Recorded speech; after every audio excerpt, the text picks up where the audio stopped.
Aujourd'hui, nous allons vous présenter Kofi Annan. Pour commencer, il est né le 8 avril 1938. Il a fait des études de droit. En 1962, il commence à travailler pour l'Organisation mondiale de la santé. Entre 1987 et 1990, il est affecté au siège des Nations Unies à New York comme sous-secrétaire général. Le 1er janvier 1997, il commence son premier mandat de secrétaire général de l'ONU, après la fin de la guerre froide, lorsque l'ONU s'est renforcée.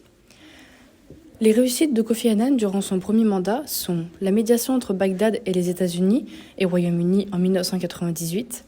En 2000, il propose au président du Zimbabwe, Robert Mugabe, de se retirer du pouvoir en contrepartie d'un asile politique et de compensation financière. Le 29 juin 2001, sur recommandation du Conseil de sécurité, l'Assemblée générale a réélu Kofi Annan pour un second mandat. Kofi Annan était un homme engagé. Lors de l'année 2000, il a pris part à la cause du VIH. En septembre 2000, le sommet du millénaire s'est tenu au siège de l'Organisation des Nations Unies. Cette déclaration de 2000 est inspirée du rapport de Kofi Annan par rapport aux causes qu'il défendait. L'élimination de la pauvreté, des inégalités, amélioration de l'éducation, environnement, sida et bien d'autres. De plus, en avril 2001, le secrétaire général publie un appel à l'action pour venir à bout de l'épidémie d'infection par le VIH et donc du sida.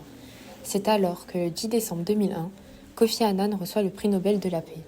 Ce secrétaire général a joué un rôle majeur pour l'ONU. En plus d'être engagé, c'était un homme brillant. En effet, il parlait couramment le français, plusieurs langues africaines ainsi que l'anglais.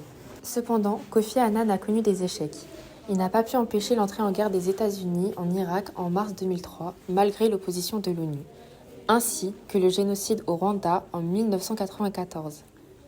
À l'âge de 80 ans, Kofi Annan décède le 18 août 2018 à Berne, laissant derrière lui une trace au sein de nombreux postes des Nations Unies.